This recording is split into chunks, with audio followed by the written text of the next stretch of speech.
yesterday we talked about the different types of white blood cells, the granular and agranular white blood cells. So we said that the granular ones have these granules within the cytosol that contain enzymes and other immune modulators such as histamine.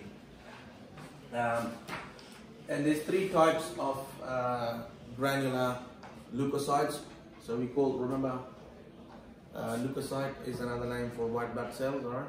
So we have three of the granular leukocytes. So the neutrophils, this is the one that comes to the site of infection first. So if you have a bacterial infection, for example, you cut yourself, the neutrophils are the first ones that will see the pathogen, okay? And these are what we call phagocytic cells, okay? They engulf microorganisms, okay? So by phagocytosis, remember from chapter 3, phagocytosis? Yes. Engulfing other organisms. So Phagocytosis? no, endocytosis. So the actual term is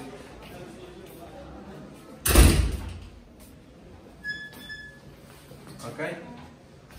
So you find that these type of cells, and the name neutrophil comes because if you can see the granules in this one is not very visible. You can see the granules in these ones, and they stain differently.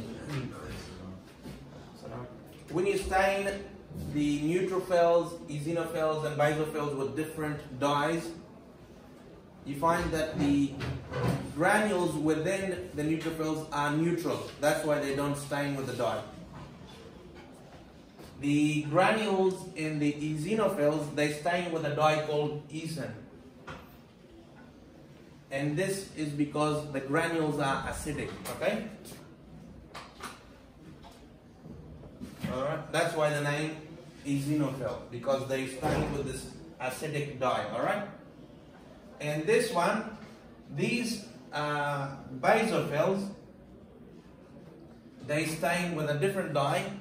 It's because they're basic, okay? For chemistry, you know, acid and base. So the reason they call eosinophils because this dye, eosin, is acidic, okay? It interacts with the acidic granules, okay? So you see the granules inside them? These granules are acidic. The granules inside this cell are basic, okay? And that's why the dye interacts with it. And they're called basophils, eosinophils, and the granules on this side, and these ones are neutral, okay? That's why they're called neutrophils, alright? You can't see them very clearly, but they do have the granules. So you understand the naming of how they're named, okay? So these are the first ones that come to fight infection, and they're phagocytic, okay? They engulf other organisms, so they'll, you know, engulf a bacteria and take it inside. Alright? That's what engulfing means, alright? The eosinophils, these defend against parasites like worms, okay?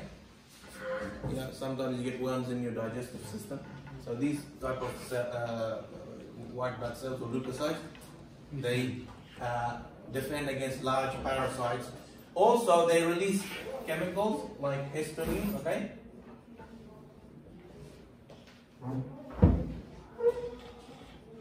Alright? Histamine is involved in, you know, allergic reactions. It's also involved in inflammation. You know, some people, they have allergies to some foods, nuts and stuff like that. This eosinophils,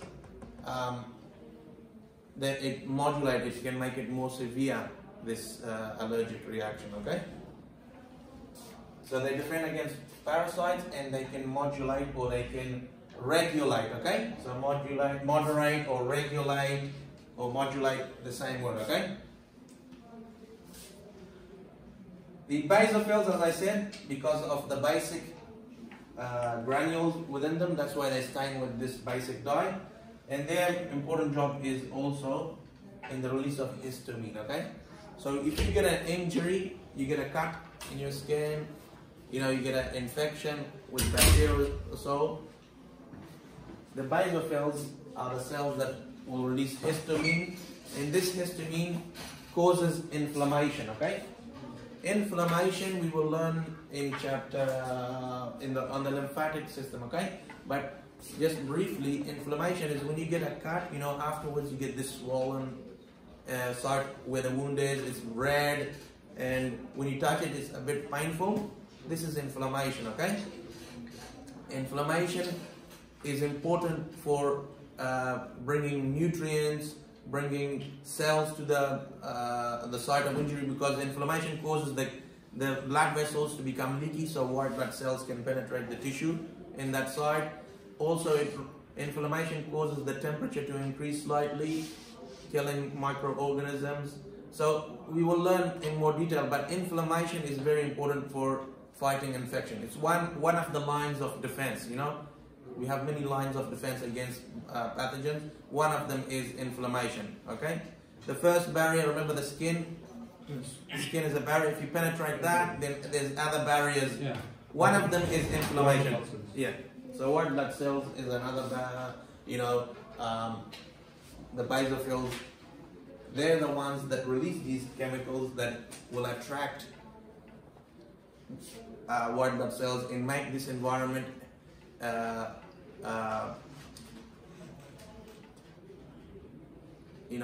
beneficial for the white blood cells, okay, to come there. It's like a chemical signal. Come here, okay? That's what it's trying to do. But one of the important things is inflammation, okay?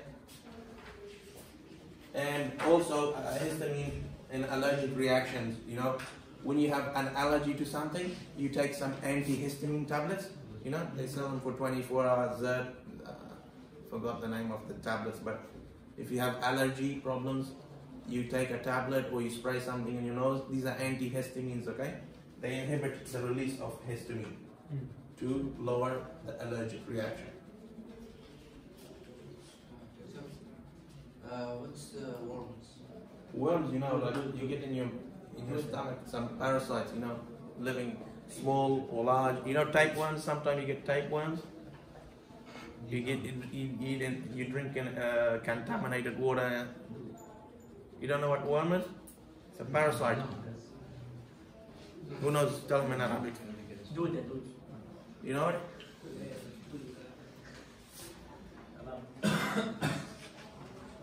Okay. Then we have the agranular. Means they don't have the granules inside them, okay? So the monocytes, remember I showed you on that slide where it's derived from a cell called monoblast. We find monocytes floating in our bloodstream, but they're not active, okay? They don't react to anything. If you have an infection in some site, in that site, what happens is monocytes migrate, move to that site, and then they form another type of cell which is active, these macrophages, okay? So the monocyte by itself is not active, okay? It becomes activated when it forms these macrophages, inflammatory macrophages, which in the site of inflammation they can go there and engulf, if there's damaged tissue, it can remove the tissue, it can attack bacteria and so on, okay? So monocytes by themselves are not active, they become activated in the form of macrophages, okay?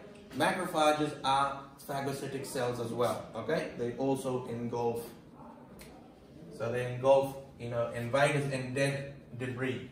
Because when you have an injury, you always cause damage to the tissue. That tissue is removed by macrophages, okay? And also if there's an infection in that site, bacteria or so, the macrophages also can help to remove those bacteria or infected cells, alright? So they work by phagocytosis as well. Then you have the final type of white blood cell, the lymphocytes. These are important in what we call the adaptive immune response. Is it mentioned here or not? So, specific or these type of cells only are effective against specific type of pathogen, okay? So, or a specific type of maybe infected cell, virus infected cell, or cancer cell, alright?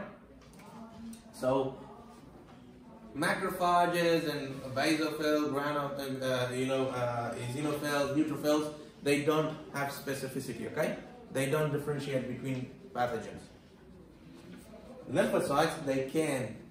And these are the ones that are the adaptive. You know, when you have a vaccine, the vaccine activates these type of cells, okay?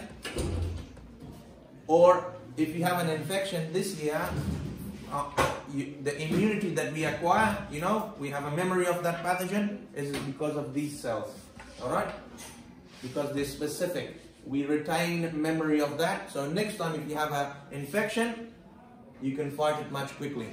And that is because of the specific or adaptive immune response from these type of cells, the lymphocytes. So we find them in the bloodstream, we find them in the tonsils, we find them in the spleen, in the lymph nodes, in the thymus, okay?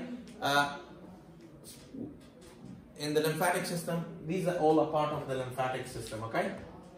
We will study them in chapter, I think, I'm not sure what's the chapter number, but in the lymphatic system chapter, okay? But for now, just know that these are part of the lymphatic system, these organs. And this is where the lymphocytes reside, okay? They're found there mostly, but you also find them in the bloodstream. There's two types, okay? There's the B lymphocytes, they produce the antibodies. Remember we talked about the proteins in the blood, the antibodies, like gamma globulins? Those are antibodies. They're produced by the B lymphocytes, or B cells, sometimes they call. The T lymphocytes, they're cell-mediated immunity. So the cell itself can destroy specific cells such as, you know, bacteria, viruses, or cancer cells. So the cell itself mediates the immune response. While here, the cell does not attack the pathogen, it produces antibodies that recognize the pathogen, okay? So two different methods. And when we study chapter on the lymphatic system, we are not going to take the details of this because we don't have time. We only will look at the other white blood cells when we get to it. So this is all the information you need to know for the adaptive or the specific immune responses. That B lymphocytes produce antibodies, and T lymphocytes, they're cell specific. So the cells themselves destroy bacteria, viruses, and cancer cells. That's all you need to know for those two type of cells, okay? We don't need to go into the details of the mechanisms of those. We don't need, it's too much for, you know. The first point. So cells that are in the non-specific, so these are non-specific, okay? We call that the innate, okay? Innate immune response. They're not specific to any pathogen. It doesn't recognize it, okay? As specific, this bacteria, this virus. These are the innate immune. This is when we get a new infection, these are the ones that will come in first, okay? If we had a reinfection, these cells will come in and recognize it, okay? So the antibodies and the cells themselves. Monocytes are also non-specific, okay? Only lymphocytes.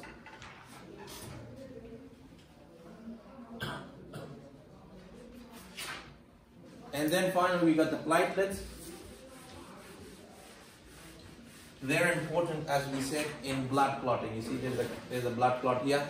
So if you have a cut and you start bleeding, the platelets are important in stopping the bleeding, okay? And then these platelets, sometimes we also call them thrombocytes, okay?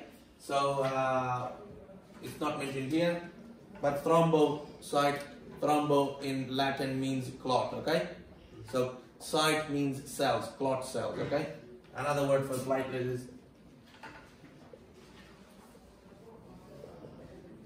okay? And they're derived from these cells called megakaryocytes, from the bone marrow. So fragments of these cells break off and form the platelets or the thrombocytes. Normally they are moving in our bloodstream, we find them, the platelets. As soon as you get injury of the blood vessel, so you know the blood vessel breaks and starts bleeding, these platelets become activated within seconds. And they start, usually they're free, they start aggregating like this. Aggregating, joined together, like a clot. And the clotting. Clotting, okay? Forming a clot. So normally they're free like that in the bloodstream. As soon as you get a cut, so the blood vessel becomes cut and the platelets move out here, they start outside of the blood vessel, they start clotting. If the blood vessel is intact, clotting is inhibited. They don't clot, okay? They don't aggregate together. But as soon as you get a cut in the blood vessel, we don't need to know the mechanism of it. It's you know, it'll take too long to explain. But if the blood vessel is intact, the platelets do not clot. As soon as it breaks, it interacts with the tissues around it. Okay, specific responses in the tissues, specifically collagen. Okay, when it comes in contact with it, it starts clotting. Okay. And clotting is when these platelets, they aggregate or fuse together, they join together, okay? So, and this aggregation, this is called the clotting, okay, process. That's what's happening. So clotting only happens if there's a break in the blood vessel and the platelets leave the blood vessel and interact with the tissue surrounding it, and then they start forming this clot or this aggregate, and that is the clotting process. Once you get a clot and you plug the hole in the blood vessel to stop bleeding, the platelets over time also help to repair the tissue. Okay, they help in the repair process. You know, you get a cut after a few days, maybe 7 days or 5 days, you see that this cut is already getting repaired. So first the platelets help to stop the bleeding, then the platelets help to regenerate the tissue. Okay? So that's what we mean by repair process. Okay. Few questions here. What is the function of the gamma globulins? What are gamma globulins? Defend against infection. Yeah, so what are they? Antibodies, huh? Yes. Antibodies, remember? Gamma globulins. Hemoglobin, where do we find that? The clot. What type of blood cell? Red blood cell, huh? It carries oxygen, remember? Yes. What about macrophages? White blood cell, what are they formed from? Monocyte? Monocytes, okay? So these are phagocytic cells. They engulf other organisms, right? Macrophage. Eosinophils. Acidic. Yeah, the acidic granular leukocyte. Yeah, it's important in. You wanted to know the name of what? Parasites, worms, and moderating the allergic reactions. Yeah, against the worm and allergic reactions as well. All right. So let's move on to chapter 8. We're now going to talk about the heart and the blood vessels, okay? This is what it carries, transports the blood around our body. So, in terms of this, we're studying 8.1, 8.2, and 8.3. So, first we look at the blood vessels, then we look at the heart, and then how the heart exerts pressure on the blood vessels. Again, the objectives for your benefit. We get the basic idea and thereafter. Yeah. Okay, you already done the lab? Yeah. Okay, so you had a basic idea. Now, when we look at the circulatory system referring to the movement of the fluids in our body, the system that circulates, okay? Fluids, there's two. There's the cardiovascular system, which circulates blood. And then there's the lymphatic system, it circulates the lymph. Remember, we talked a little bit about it in the digestive system, the lymphatic system, like the lacteals, they don't carry blood, they carry another liquid called lymph, okay? While the cardiovascular system carries the blood, okay? And when you look at the cardiovascular system, it consists of the heart. So our heart, like a fist-shaped organ, we find it in the thoracic cavity between the two lobes of the lungs, okay? And then the associated blood vessels, you know, arteries, arterioles, capillaries, venules and veins. All these are part of the cardiovascular system. So we have a pump and we have a series of vessels that carry the blood. So that is the cardiovascular system. And we look at the function. So we talked about the digestive system. Remember how nutrients are taken up in the digestive system and into the capillaries? So it picks up nutrients, the cardiovascular system. It exchanges gases. So it exchanges gas between the alveoli in our lungs, carbon dioxide and oxygen, and then carries the blood to all the tissues and exchanges the oxygen and carbon dioxide again. So that's what we mean by that. So it does it with the respiratory system, and also it does it with the cells. So it can, you know, the nutrients it picks up from the digestive system, it will carry it to all the cells in our body. And also the oxygen it picks up from the respiratory system, it will carry it to all the tissues, because the cells, they cannot survive without nutrients and oxygen.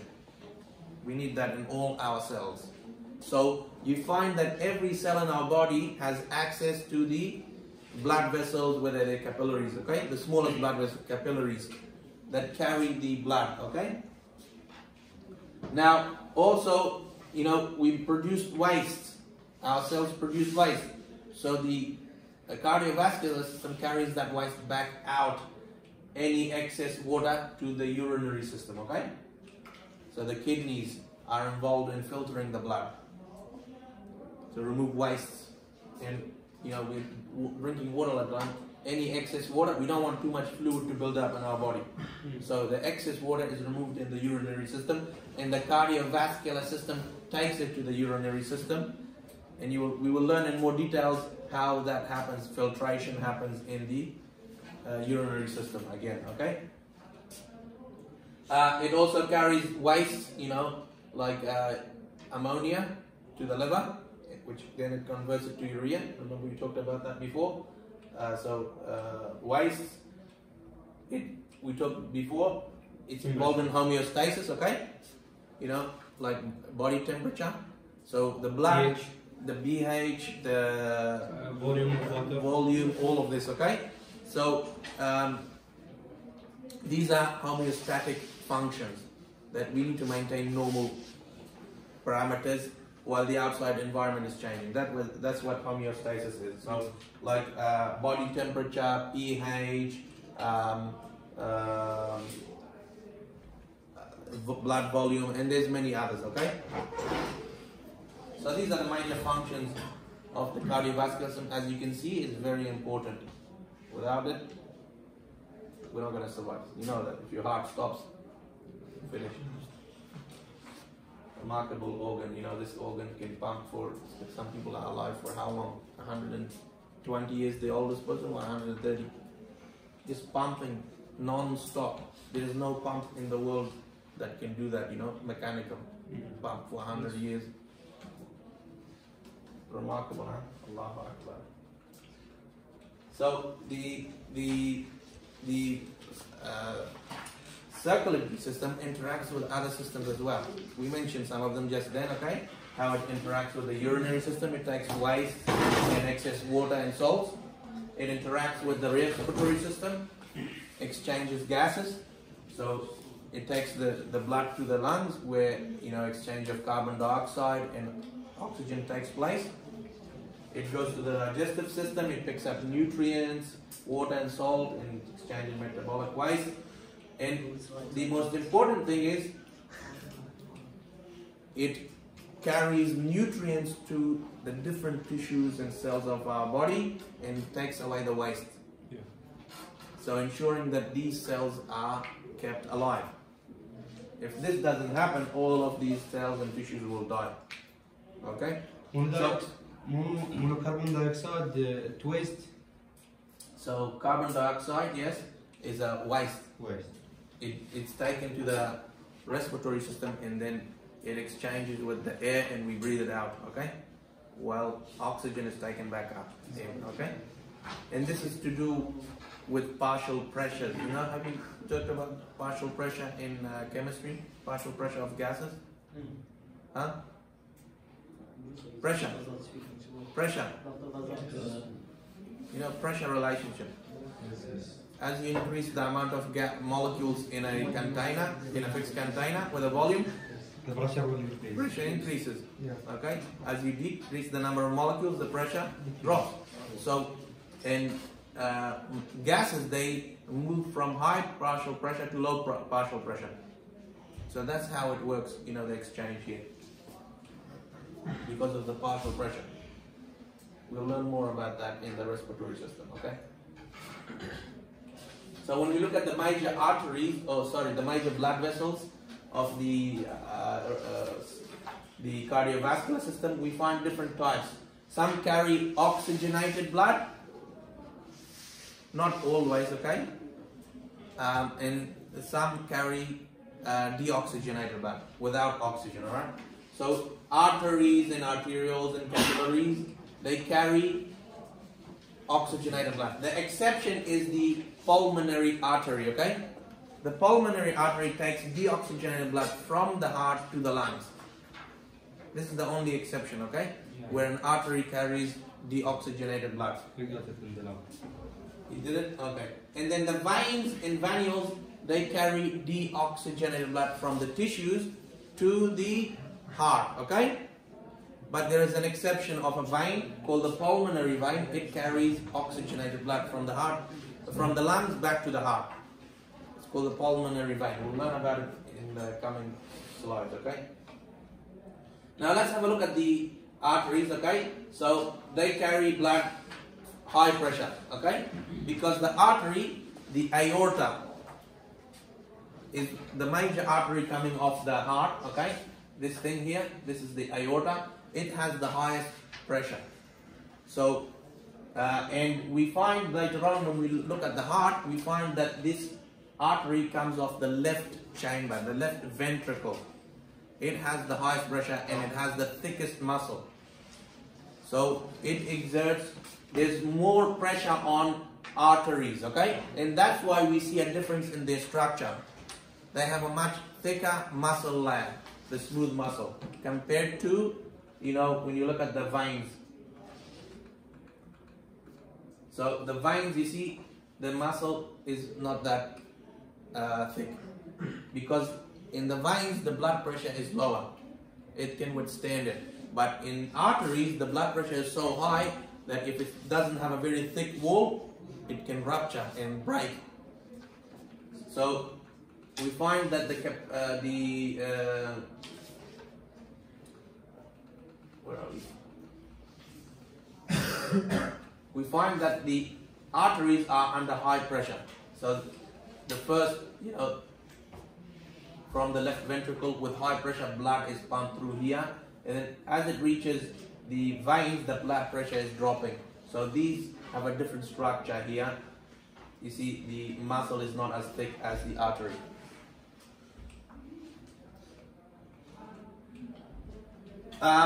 So the arteries, they deliver the blood into the arterioles, okay, smaller blood vessels. They don't have the connective tissue, the outer connective tissue that arteries have. And then these arterioles move into the blood into capillaries, very thin network of blood vessels. So thin that they're the size of one red blood cell. That's how. So only one red blood cell can pass. Very microscopic. Okay. So we find that they're thick. You see the wall is much thicker. See the wall of the artery is thicker than the vein. And you saw this in the slide in the lab, remember? You saw the artery has a thicker wall and the vein has a thinner. And the reason is because of the pressure difference. The highest pressure. High pressure in arteries, low pressure in veins. And it's more elastic. That means it has more elastic fibers in it. That when the when the heart contracts, so when the pressure increases, some of the pressure can be lessened because the artery can stretch. Okay, that stretching prevents rupture. Okay, and that's why it's elastic. So elastic, it can stretch. Yeah. When we look at the artery, the anatomy of the wall, we find that on the inside is a simple squamous. We learned that in chapter 4, remember? Simple squamous we find in the blood capillaries, do you remember? Yes. So we call this type of simple squamous an endothelium, okay? Endothelium. So the name, scientific name is the tunica intima. Tunica referring to layer, okay? So you know layer, different layers. Tunica means layer. It's a Latin word. Intima, the inner. The inner layer, okay? So the inner layer, which tunica intima refers to, is simple squamous epithelium. And we call that a specific name, the endothelial layer, okay? So it's epithelial tissue. One layer of simple squamous. The middle layer we find here to be smooth muscle and elastic fibers. This gives the elasticity, okay? So, so elastic connective tissue is found there and smooth muscle. So the middle layer, tunica media. So that's basically, you know, referring to the middle layer. Tunica layer, media, middle layer. And finally, on the outside, we find a connective tissue. We find lots of collagen fibers that gives it this support. Gives it support because it's under very high pressure. Okay, it has this connective tissue made up of collagen. Okay, and this is the outermost. We call it the tunica adventitia. This is how you pronounce it, adventitia. Okay. Sometimes this is called also the tunica externa. The same mean externa, outside, external, outside. Adventitia, the outside layer, okay? So this is why these different layers, it gives it, you know, the connective tissue, the elastic connective tissue and the smooth muscle, the thicker smooth, it gives it the ability to withstand high pressure. The arteries, okay? And that is the reason that it has the thicker wall compared to the vein. The wall of the arteries is much thicker compared to veins because it has the ability to withstand high pressure. Okay? So once the blood moves out of the artery, so the major artery, the aorta, it then splits into smaller blood vessels, which we call arterioles, okay? These are small arteries, okay? Arterioles means small arteries, okay? The blood pressure in the arterioles is lower than arteries, okay? It's dropping. When the blood reaches the arterioles, the blood pressure drops.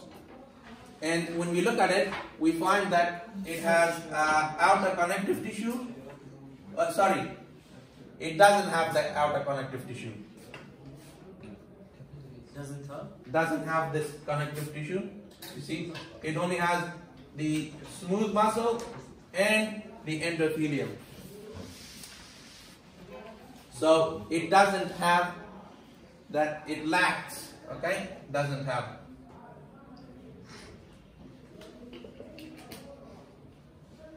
Doesn't have the connective tissue. It has smooth layer, but it's not as thick, okay? Because I said the pressure drops here. There's not as much pressure, so it doesn't need that much thicker muscle, and it has endothelium layer, all right?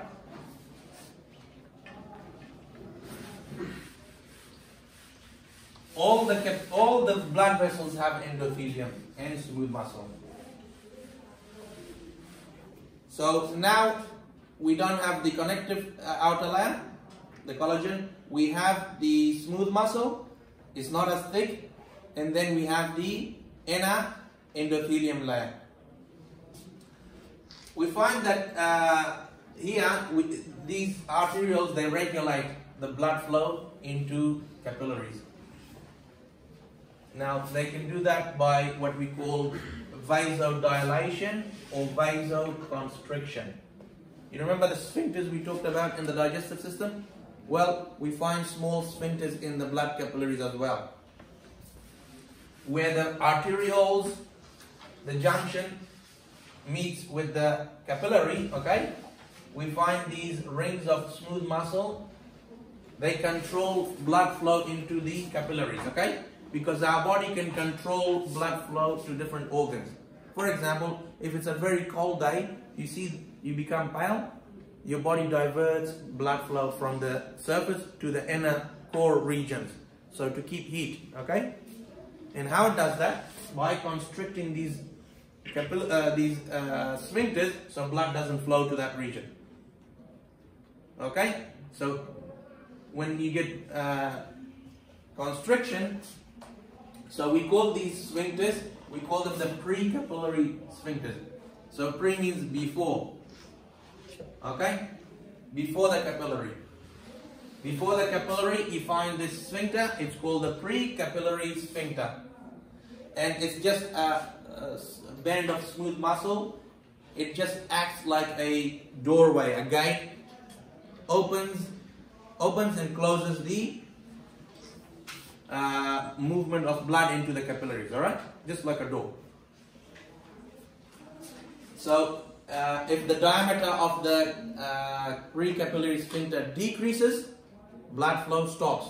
If it increases, you get blood flow. And this is called, so this increase and decrease, we call this, so if it's increasing the diameter, we call it vasodilation. When you dilate something, you make it bigger, okay? So increase.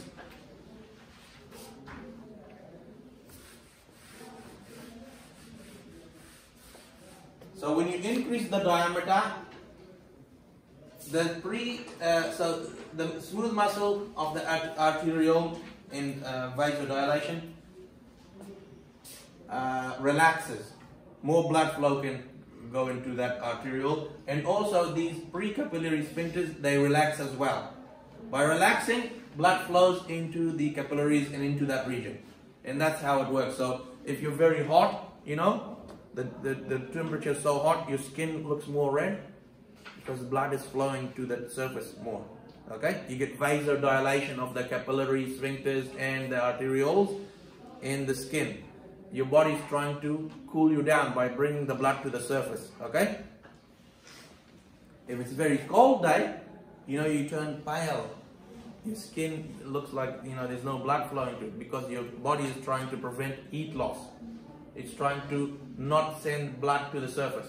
And this happens because of vasoconstriction of the arterioles and the pre-capillary sphincters that send blood to the capillaries in the skin, okay? So vasoconstriction is when these the arterioles constrict, okay, or contract, and then you get the closing of the sphincter, okay? The sphincter diameter decreases, and you get decreased flow of blood into that region.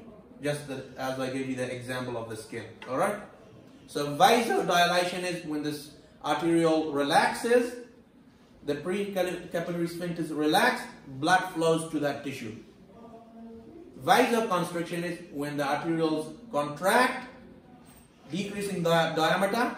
So, you know, if you decrease the diameter, less blood flow. Increase diameter, more blood flow. Just like opening a tap and closing it. Okay? The same principle. So in vasoconstriction, you decrease the diameter of the arterioles, you close the pre-capillary sphincters, and then blood flow is decreased into that capillaries and into those tissues. And our body controls blood flow into different tissues when we need it and we don't. You know, like in the digestive system. Obviously, when you're not eating, you don't want blood flow, high blood flow. When you're eating, you want more blood to go there. Alright? Depends on the situation. And, you know, hormones and nervous control is over all of this, okay? Are involved in this.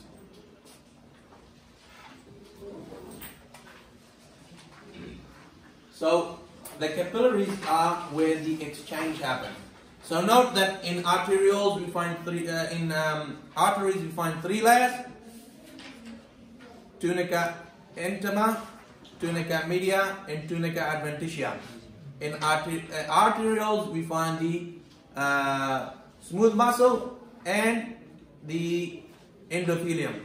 In capillaries there is no smooth muscle, we only just find endothelium. The reason is because this is where the exchange happens. You want just one layer of simple squamous, so exchange can be very efficient, quick, between the tissues and the blood. So in the capillaries, we only find one layer, and that is the endothelium. And that's why they're porous. That means materials can pass through them. And they're very small, microscopic. So you see here, this is a blood capillary network. So these capillary beds, this is a capillary bed we find throughout our body, everywhere, the capillary beds, penetrating all tissues. So every cell has access to the blood. So they can pick up oxygen, nutrients, and exchange wastes and gases. Okay? So this extensive network, you know, a network of blood vessels all in our tissues are called capillary beds, and they're microscopic. Yeah, these are microscopic. You see here, there's one red blood cell. You see the capillary? It's so small that it's the size of the diameter is the diameter of one red blood cell. And you know the red blood cells you can't see with the naked eye. We have to see them under the microscope. You saw them, they're very small. They're even smaller than white blood cells. So these capillaries are very small. They're microscopic. And we find, you know, these capillary, they form these beds, network of capillaries joined to one another. And they come off the arterioles and the arteries, okay? And they don't have any smooth muscle or connective tissue, just endothelium. So the exchange can be very rapid between the tissues, okay? We find just endothelium, the single layer of simple squamous epithelium. You know, if you have a look at here, if the blood vessel had cuboidal shaped cells, you know, exchange between the blood vessel here, okay, there's the blood vessel, and the tissues here, you know, it will take too long. You know, if you have simple squamous, it will be very rapid. Huh? That's why we have the simple squamous, to make exchange more efficient. And there is only that layer, there is no other layer. There is no muscle, there is no connective tissue between it. So this is where we get selective exchange. That means not everything from the blood leaves into the tissues. Plasma proteins don't leave, okay? Red blood cells do not leave, okay? So you get movement of substances like oxygen, carbon dioxide, nutrients like amino acids and monosaccharides, fluids like water, okay? And waste like ammonia, urea, and so on, okay? From the interstitial fluid. So this is the interstitial fluid, okay? So in this case, you see there's the artery, the capillary. The fluid outside of the capillary is called the interstitial fluid, okay? Outside of the capillary is called the interstitial fluid. And the exchange happens between that fluid. So the capillaries don't exchange directly with the cells. They exchange with the fluids. And then the cells exchange with the fluids as well, okay? So capillaries exchange with interstitial fluid, these different molecules and substances. So all those things can move except for the red blood cells, and most of the plasma proteins cannot move through the capillaries. That's why it's selective, okay? Some white blood cells, if you have an infection, can move, like monocytes. They can move out of the blood vessel into the site of the tissues and form macrophages. So some white blood cells can move out of the capillaries, because it's important if you have an infection in the tissue, or if you have injury, that the macrophages can get there. So monocytes can move out, all right? They can squeeze through it.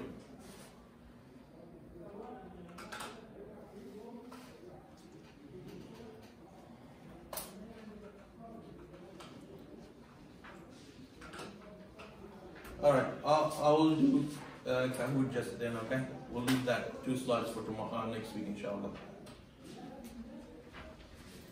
All right, so I have a Kahoot here for the blood.